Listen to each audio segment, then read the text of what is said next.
खुशी नहीं? अरे कहा खुशी तो है। चंद्रमा सूर्य से कहता है कि अरे भैया आप आगे बढ़ो। कहा क्यों? कहा जब आप आगे बढ़ेंगे सूर्य अस्त होगा तभी तो हमारा उदय होगा। चंद्रमा इस तरह से सूर्य से करे, सूर्य डांट करके चुप रहा, चुपचाप बैठा। हमारे वंश में जन्म हुआ, मैं नहीं बढ़ूंगा। अब चंद्रमा रोना शुरू किया। भगवान को चंद्रमा के रोने पर दया आ गई। भगवान कहते चिंता मत करो, अगली बार मैं तुम्हारे वंश में जन्म लूंगा, चंद्रवंश। चंद्रमा कहते कि भगवान न जाने वो कब समय आए। फिर चंद्रमा लगे फिर रोने। भगवान ने कहा चिंता मत करो, इस बार मैं भले तुम्हारे वंश में जन्म नहीं लिया हूं, लेकिन हमारे नाम के साथ, अपने नाम के साथ तुम्हारा नाम जोड़ दूंगा, राम चंद्र हो गए। अब चंद्रमा आई, प्रभु श्री राम का जन्म हुआ। हम सब लोग भी स्तुति करें। हम लोग जानते हैं, सब लोग साथ में बोलेंगे।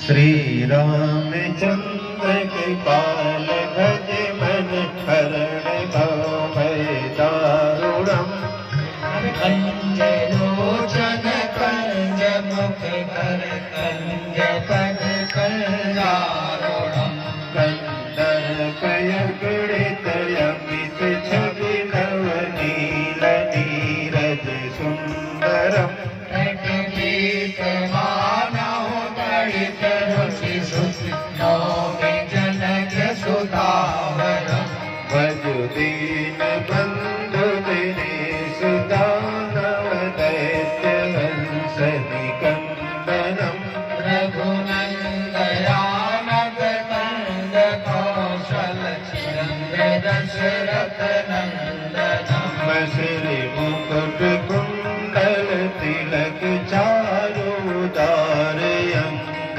विभूषणम आजान भुज सर चाप धरि संग्राम हित कर दूषणम इति बदति तुलसीदास शंकर शेष मुनि मन रंजनम मम हृदय कंज निवास कुरुखा वारिखल दल गंजनम। सुंदर स्तुति हुई। और मास दिवस बा दिवस पुनि मरम न जाना होए। इस तरह से 1 महीने का दिन हो गया और ये रहस्य कोई नहीं जानता। और इधर प्रभु श्री राम बड़े आते हैं, गुरुदेव सबका नामकरण करते हैं। और उधर मिथिला में मैया जानकी का प्राकट्य उनकी शक्तियों के साथ हुआ। इधर प्रभु श्री राम अपने जो है अंशों के सहित अवतरित हुए। और जब नामकरण करने लगे तो सबसे पहले शत्रुघ्न का नाम, यानी दूसरे शब्दों में यदि हम चाहें कि हमें आनंद मिले, हमारे जीवन में सुख आए, हमारे ऊपर प्रभु श्री राम की कृपा बरसे, तो हमें करना क्या होगा? सबसे छोटे भैया कौन है? शत्रुघ्न। जाके सुमिरन तेरे पुनासा, जाके सुमिरन तेरी पुनासा, जाके सुमिरन तेरी पुनासा, जाके सुमिरन तेरी पुनासा। नाम शत्रुघ्न वेद प्रकाशा, नाम शत्रुघ्न वेद प्रकाशा,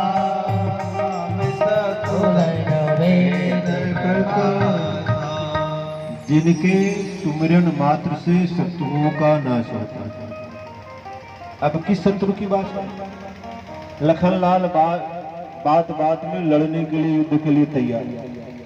शत्रुघ्न जी शांत स्वभाव, लेकिन शत्रुघ्न के सुमिरन से रिपुओं का नाश होता है, शत्रुओं का नाश। किस प्रकार के शत्रु का नाश? जो हमारे अंदर है। क्योंकि मानव का सबसे बड़ा शत्रु हम स्वयं है। अपने सबसे बड़ा शत्रु हम ही खुद हैं। हमारे अंदर क्या है? हमारे अंदर ईर्ष्या है, द्वेष है, दंभ है, कपट है, छल है, माया है, प्रपंच है, न जाने क्या क्या है। और जो हमारे अंदर के शत्रु हैं जब तक हमारे अंदर के शत्रु नाश नहीं होंगे तब तक महाराज प्रभु श्री राम की तरफ हमारे कदम बढ़े। और अंदर के शत्रु नाश कैसे? अच्छा, शत्रुघ्न जी ने अयोध्या के अंदर के शत्रु कौन थी? मंथरा। मामा के यहाँ आए तो सबसे पहले मंथरा पर चरणों से प्रहार कौन किया? शत्रुघ्न जी ने किया। तो जो हमारे अंदर के शत्रु है उनका नाश होगा। लेकिन कोई शक्तिमान बिना शक्ति के पूर्ण हो नहीं सकता। उनकी शक्ति कौन है? यहाँ भी शक्तियों की संख्या ज्यादा है, शक्तिमान यहाँ कम है। तो बिना शक्ति के कोई शक्तिमान हो नहीं सकता। उनकी शक्ति कौन है? यानी उनकी पत्नी। उनकी पत्नी है सुतकीर्त। सुतकीर्त की विशेषता क्या है? कि प्रथम भगति संतन करे संगा, प्रथम भक्ति संतन करे संगा, प्रथम भक्ति संतन करे संगा, प्रथम भक्ति संतन करे संगा, दूसर गति मम कथा प्रसंगा, दूसर गति मम कथा प्रसंगा, पहली भक्ति क्या है? प्रथम भगत संतन करे संगा। हम संतों का संग करें। और संत क्या बताएंगे? श्रुति की अच्छे अच्छे भगवान के गुणों का वर्णन, भगवान की कथा सुनाएंगे, अच्छे अच्छे चीज सुनाएंगे तो हमारा मन, हम जिसको सुनेंगे, क्योंकि बिना जाने जो है हमारा किसी से प्रेम नहीं हो सकता। वो कौन है? जब तक हम उसकी विशेषता नहीं जानेंगे, जब तक उसके बारे में नहीं जानेंगे तो हमारा मन उसकी तरफ कैसे लगेगा?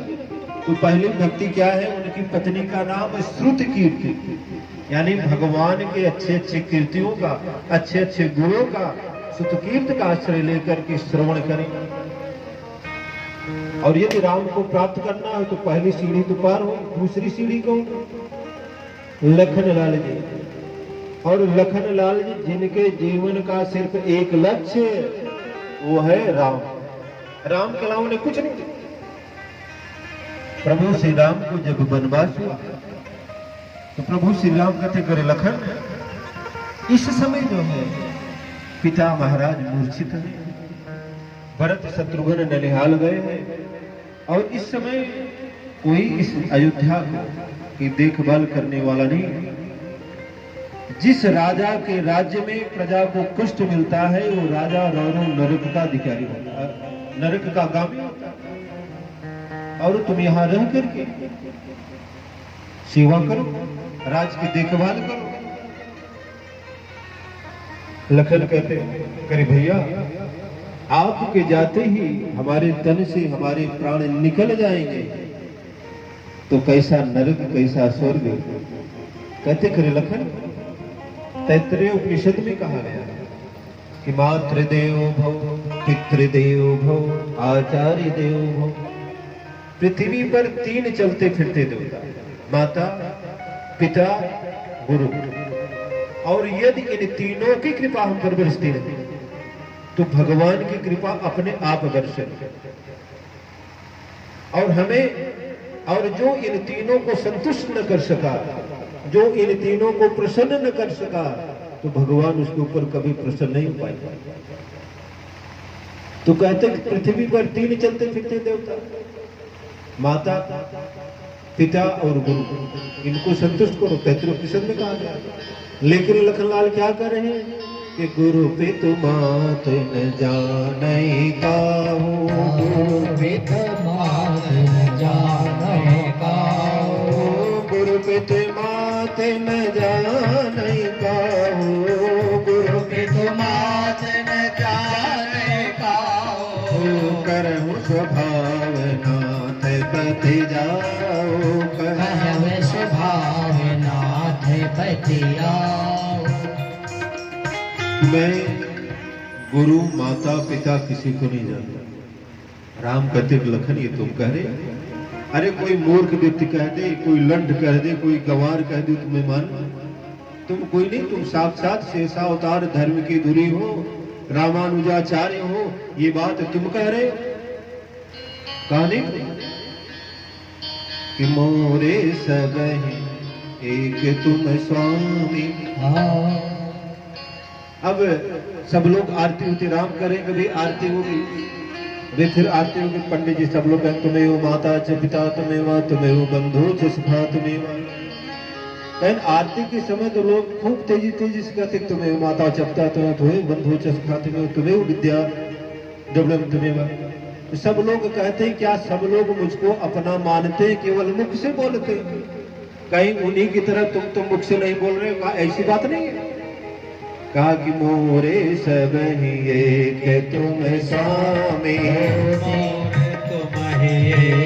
तुम स्वामी, मोरे सबहि एक तुम स्वामी, मोरे सबहि एक तुम स्वामी, दीन बंधु अंतर्यामी, दीन बंधु अंतर्यामी।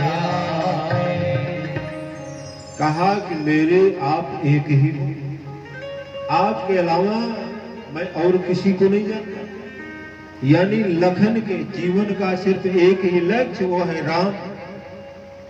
और चाहे लखन का लक्ष्य हो, चाहे जो पढ़ने वाले छात्र हो उनका लक्ष्य हो, चाहे बिजनेसमैन जो भी हो, यदि हमारे जीवन में लखन लाल की तरह लक्ष्य आ जाए तो महाराज हम जिसको चाहेंगे दूर हो ही नहीं सकते।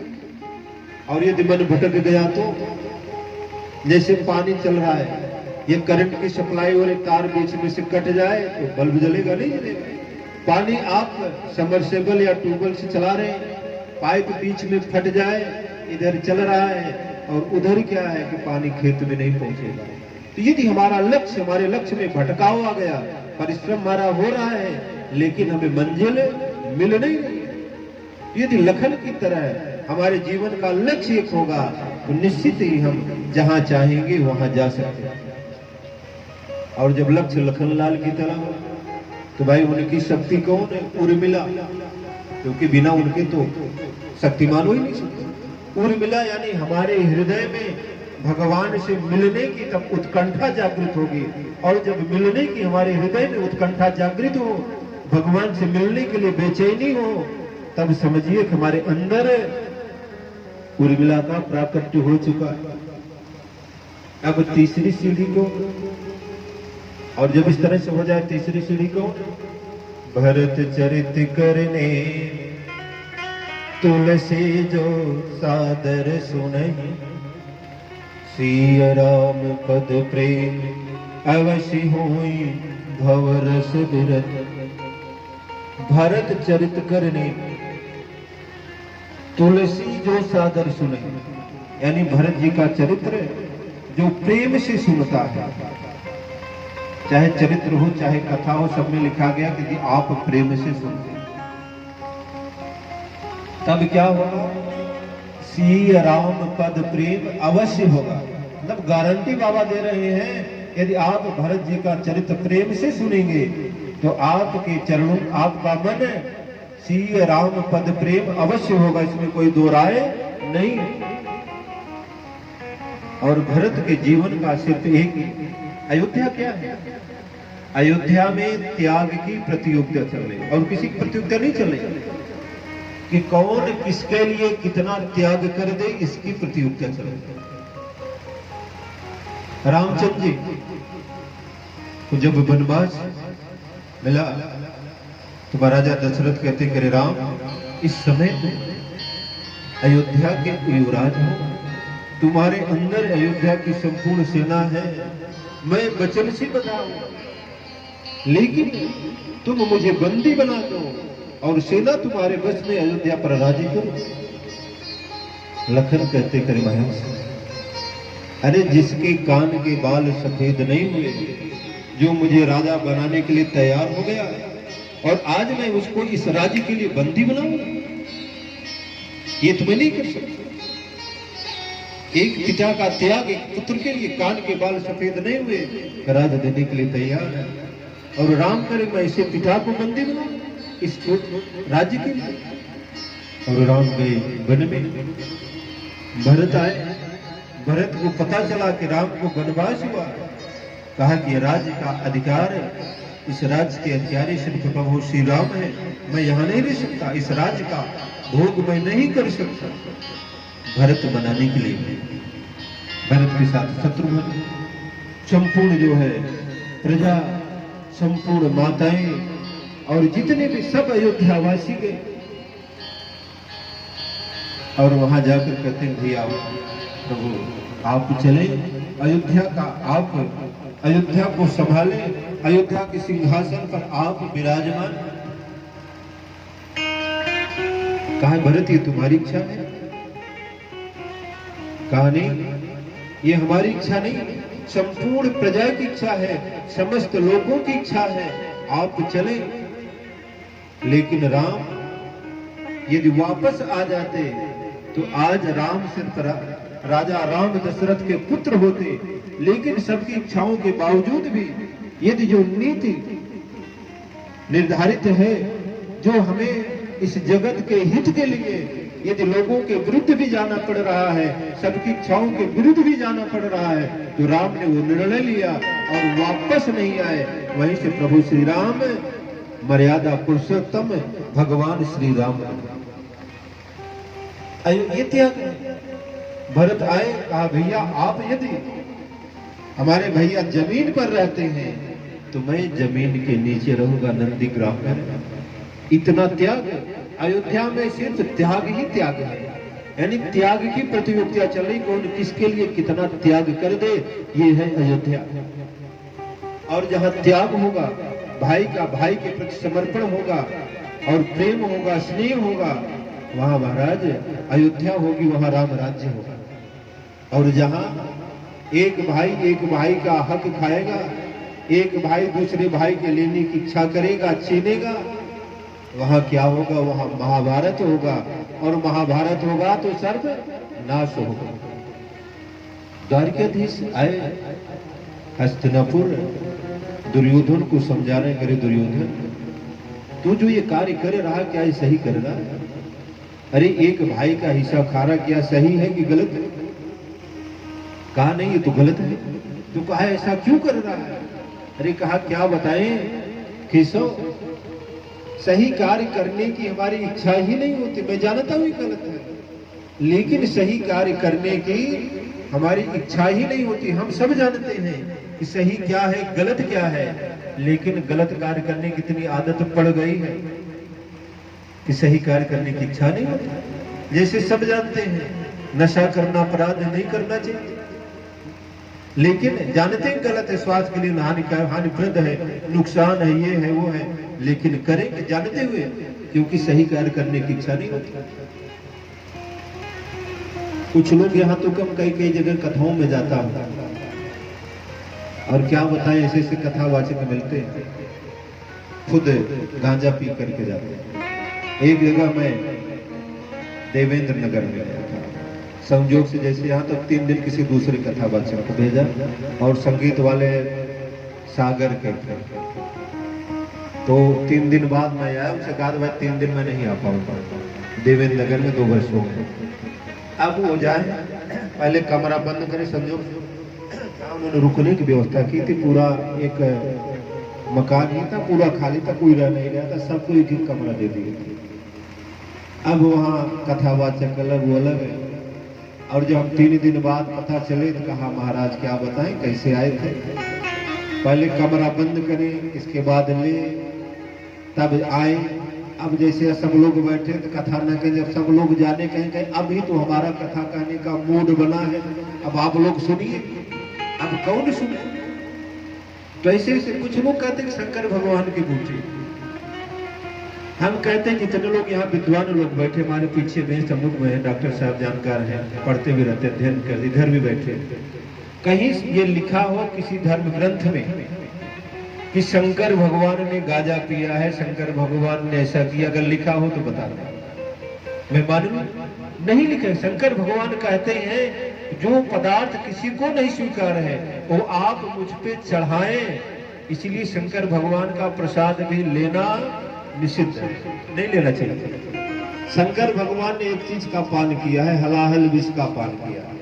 शिव महापुराण में भी लिखा गया, भागवत में भी लिखा गया है, वाल्मीकि रामायण में भी लिखा गया है क्योंकि इसके पहले जो हमारी कथा थी 2 महीना पहले गुरसरी राजीव सिंह आदि जो है तमाम साथ जानते होंगे अभिनय से, उनके यहाँ शिव महापुराण की कथा थी। तो शंकर भगवान ने सिर्फ हलाहल विष का पान किया और उसके अलावा कुछ नहीं पान किया। तो भाई जो शंकर भगवान के भक्त बनते हो तो भाई एक बूंद उन्होंने ढेर सारा विष पिया, आप एक बूंद भी पी करके हजम करके दिखा दें, मैं मान लूं शंकर भगवान के आप पर भक्त है। लोग ऐसा नहीं करेंगे। हम कहते हमारे लिए प्रकृति ने इतना अच्छी खाने की वस्तुएं दी है जिसका हम पान करें, जिसको हम खाएं, लेकिन हम लोग वैसा नहीं करते। जो हमें नुकसानदायक है वही खाएंगे, वही करेंगे। और सब जानते हैं कि क्या नुकसान है, क्या सही है, क्या गलत है। जिस तरह से दुर्योधन कर रहा है कि क्या बताएं कैसो, मैं जानता हूं कि भाई को भाई का हक नहीं खाना चाहिए, लेकिन क्या करें, सही कार्य करने की इच्छा ही नहीं होती। उसी तरह से एक कवि ने बड़ा सुंदर लिखा आज के भाईचारे का, बड़ा बढ़िया लिखा है कि महाराज यहाँ आज भी भाईचारा, और कैसा भाईचारा है कि देश है खराब, क्या कह रहे हैं जरा। देश पहले अच्छा था ये आप कह रहे हैं। अरे यहाँ आज भी लोग भाईचारे से रहते हैं, यहाँ आज भी लोग भाईचारे से रहते हैं। अरे भाई से अपना संबंध इस कदर जोड़ लेते हैं, भाई से अपना संबंध इस कदर जोड़ लेते हैं कि खुद मलाई खाकर भाई के लिए सिर्फ चारा छोड़ देते हैं। खुद मलाई खाकर भाई के लिए सिर्फ चारा छोड़ देते हैं। यहाँ आज भी लोग भाईचारे से रहते हैं। अरे प्रेम अधिक उमड़े तो मामले को ही दबा देते हैं, प्रेम अधिक उमड़े तो मामले को ही दबा देते हैं। अरे कुछ लोग अपने भाइयों को पशुओं की तरह पालते हैं, कुछ लोग अपने भाइयों को पशुओं की तरह पालते हैं। उनको अपने पीछे पीछे चलाने के लिए उनके आगे चारा डालते हैं, उनको अपने पीछे पीछे चलाने के लिए उनके आगे चारा डालते हैं। अरे यहाँ आज भी लोग भाईचारे से रहते हैं। अरे प्रेम अधिक उमड़े तो मामले को ही दबा देते हैं, प्रेम अधिक उमड़े तो मामले को ही दबा देते हैं। अरे कोई न मिले तो, यदि कोई न मिले तो अपने भाई को ही चारे की तरह कच्चा चबा लेते हैं। यहाँ आज भी लोग भाईचारे से रहते हैं। आजकल का भाईचारा हमारा जैसा है, आज ऐसे लोग रहते हैं। लेकिन भरत जी कैसे है कि भरत चरित करने तुलसी जो सादर सुने, सिय राम पद प्रेम अवसि होई भवरस बिरत। और भरत जी का चरित्र यदि आप प्रेम से सुनेंगे, और जब उनकी शक्ति कौन है, क्योंकि बिना शक्ति के कोई शक्तिमान बन नहीं सकता, और उनकी शक्ति है मानवी। तब हमें होगा क्या कि संपूर्ण जगत में जिस तरह से एक माँ का अपने पुत्र के प्रति वात्सल्य प्रेम जागृत होता है, सबके प्रति प्रेम जागृत होगा। और जब 3 सोपानों को पार करेंगे तब क्या होगा? चौथे कौन है कि जो